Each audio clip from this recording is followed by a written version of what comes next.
পাগলি রে,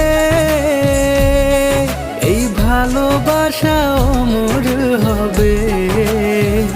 ও পাগলি রে, আমি থেকে গেলাম তোমার কাছে।